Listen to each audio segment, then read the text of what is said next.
NDA मेरा written 2 बार निकला था, लेकिन मैं इंटरव्यू छट जा रहा था क्योंकि मैं इंग्लिश बोल नहीं सकता था। और एक सीडीएस भी मैंने एक बार दिया था, तो वो बस वही इंग्लिश की वजह से। जा रहे हो आप आज भाई? आज नहीं जा रहे हैं अभी, है इसमें। तो रिलीविंग ऑर्डर बन गया आपका? नहीं, अभी नहीं बना है।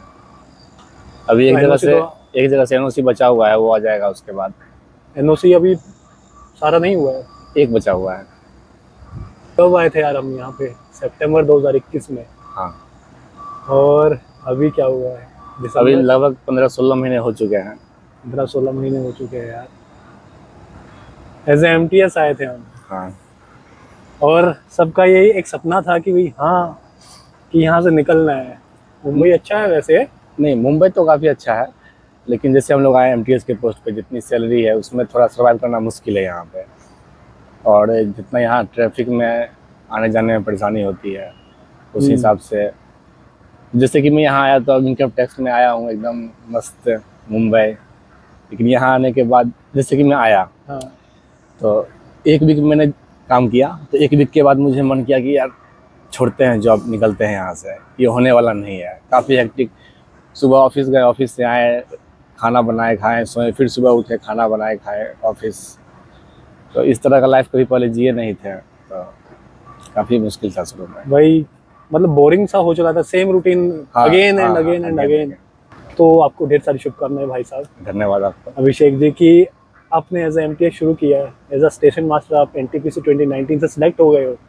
लेवल 6 वो जॉब है, एंड मैं जानता हूँ आपने कितनी मेहनत की है। जब साथ में थे तो हम थोड़ा बहुत कर लेते, तो आप डेली आते थे, मॉक्स लगाते थे, एंड साइको टेस्ट जो होता है आपका, उसके भी लगाए आपने मॉक्स।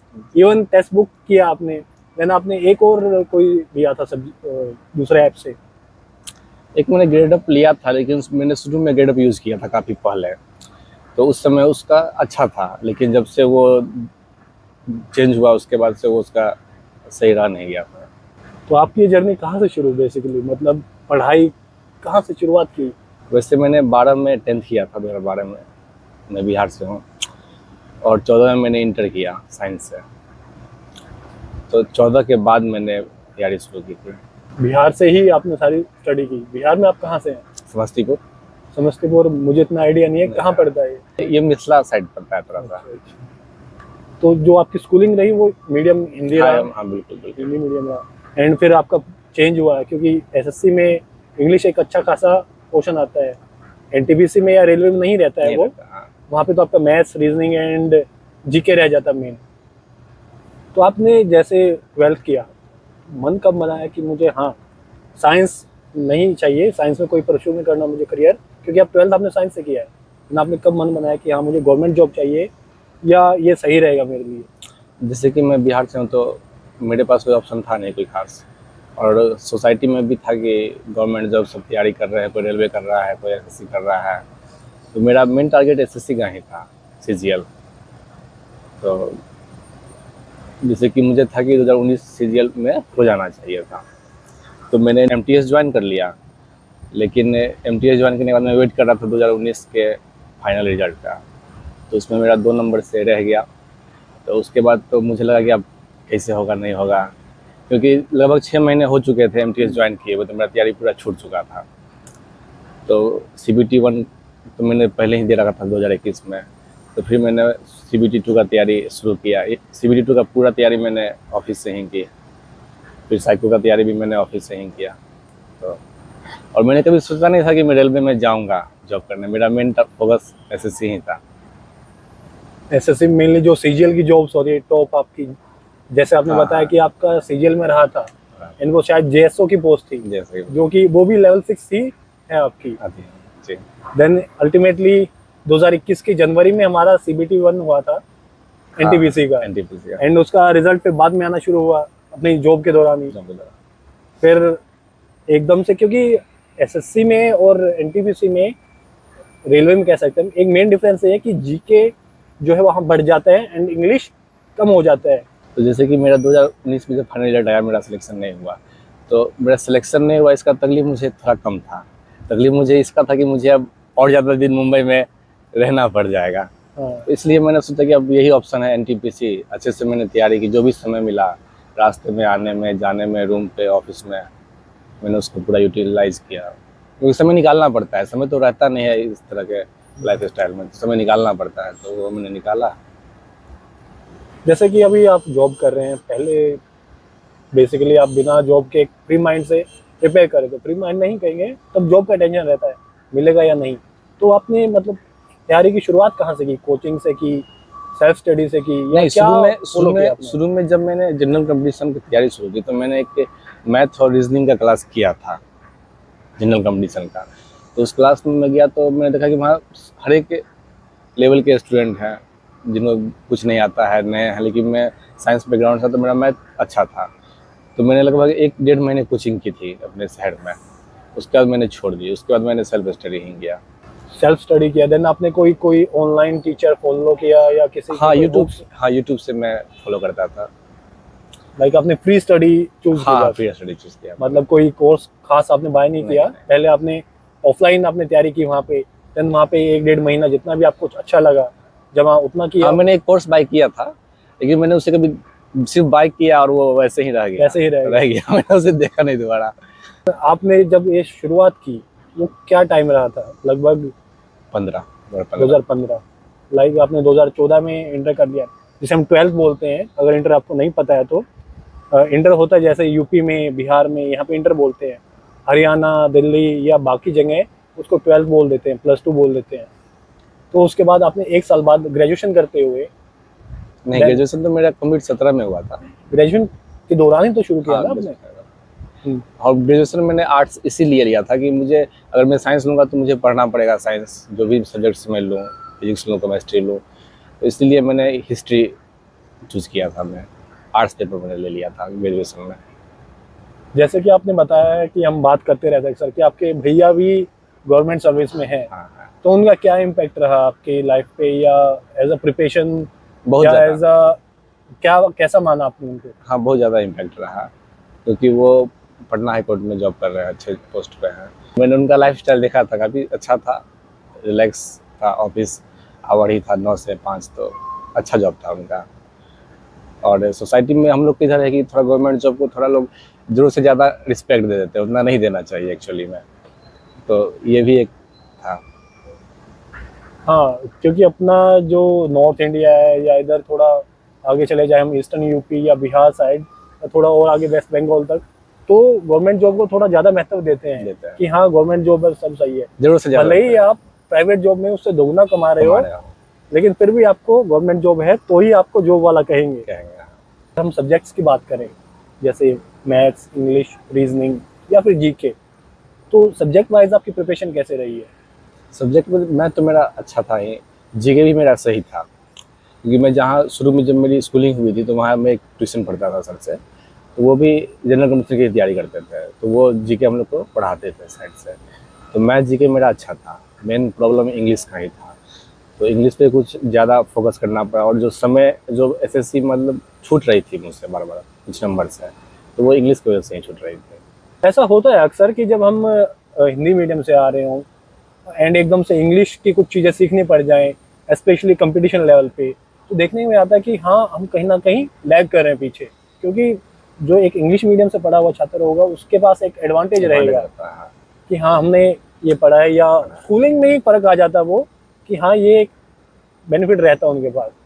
क्योंकि स्कूलिंग में जो इंग्लिश पढ़ते हैं तो आप एक लैंग्वेज पढ़ लेते हैं लोग, लेकिन जनरल कंपटीशन में क्या होता है कि हम उसको एज ए सब्जेक्ट पढ़ते हैं, रूल रटना, वर्ड मीनिंग रटना, तो वो थोड़ा डिफ़िकल्ट हो जाता है।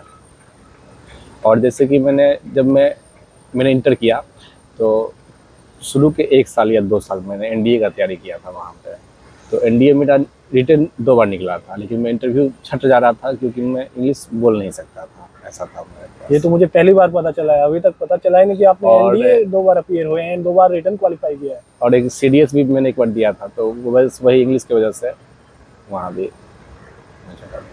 इंग्लिश ने आपको कहीं ना कहीं पीछे खींचा है। हाँ, बिल्कुल। और यही एक फायदा भी हो आपको एनटीपीसी में, कि आपका बेनिफिट रहा है कि एनटीपीसी में इंग्लिश नहीं था एंड आप कहीं ना कहीं क्वालिफाई कर गए हैं। तो जब आपका रिजल्ट आया, एनटीपीसी की बात करेंगे, मैं ध्यान है मुझे उस दिन बिल्कुल बैठे थे हम, अपना ड्यूटी कर रहे थे एंड मैं आपसे मिला, शायद मैं छुट्टी से आया था घर से, ध्यान नहीं मुझे। एंड उस टाइम पे एनटीपीसी का रिजल्ट आया, तो उसमें हुआ क्या था कि 2 लिस्ट आनी थी। नहीं, पहली जो लिस्ट आई थी फर्स्ट डे, तो उसमें मेरा रोल नंबर नहीं था, लेकिन उसमें कुछ एरर थे, कुछ स्टूडेंट के नाम रोल नंबर छूटे हुए थे।